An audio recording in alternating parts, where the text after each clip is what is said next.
Une grosse vague de chaleur arrive et votre potager risque de souffrir. Heureusement, tout se joue avant les fortes températures. Dans cette vidéo, je vous donne les réflexes indispensables à mettre en place d'urgence dès aujourd'hui pour préparer vos plantes et surtout éviter le désastre, éviter que vos tomates meurent comme celle-ci. Allez, c'est parti! Le premier geste est vraiment un indispensable, surtout en période de sécheresse. Il faut juste arroser abondamment pour gorger le sol d'eau.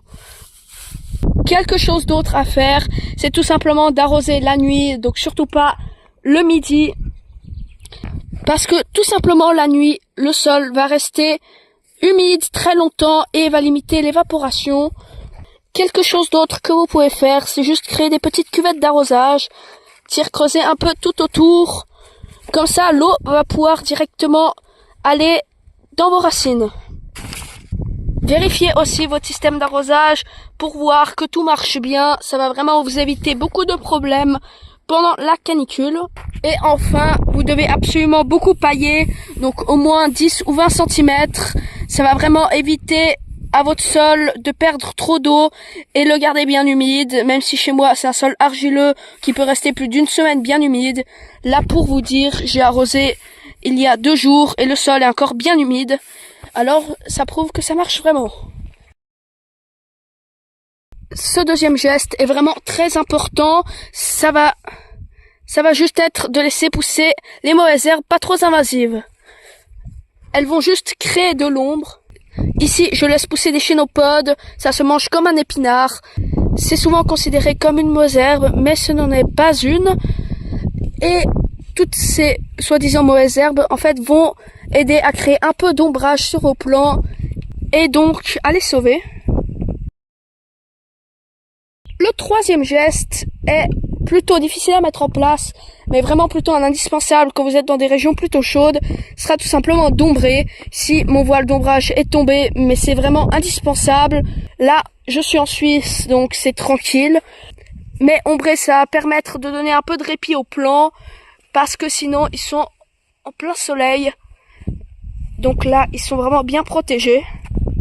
Et d'ailleurs, si vous avez des pots, vous pouvez les déplacer à l'ombre, comme sous ce grand arbre. Et aussi, rassemblez-les en groupe. Ça va permettre de mieux garder l'humidité et de limiter l'évaporation. Le troisième geste est aussi pas mal pour sauver vos plants, tout simplement de les buter. C'est-à-dire de ramener de la terre à leurs pieds. Ça va tout simplement permettre d'isoler les racines du soleil et de toute la chaleur. Et donc, si vous les avez plantés assez récemment, ça va vraiment vous permettre de pas brûler les racines. C'est surtout utile pour les haricots, les patates ou le maïs. Et enfin, ce cinquième et dernier geste aussi est très utile, surtout si vous avez des allées comme ça en dalle. Ça va juste être de les pailler. Ici en Suisse, j'en ai pas besoin parce que il fait pas si chaud que ça. Il fait maximum 33, quelque chose comme ça. Donc, vraiment, c'est pas utile ici. Par contre, si chez vous, il peut faire jusqu'à 40-45 degrés, là, paillez directement les allées, parce que sinon, ça va créer un petit îlot de chaleur. Donc, dans cette vidéo, on a vu qu'anticiper, c'est vraiment le secret d'un potager qui reste vert et sain, même pendant une vague de chaleur. Si cette vidéo vous a plu, n'hésitez pas à vous abonner et à laisser un pouce bleu sous la vidéo. Allez, on se retrouve dans 2 jours pour une vidéo sur les 3 erreurs à ne pas faire avant la canicule.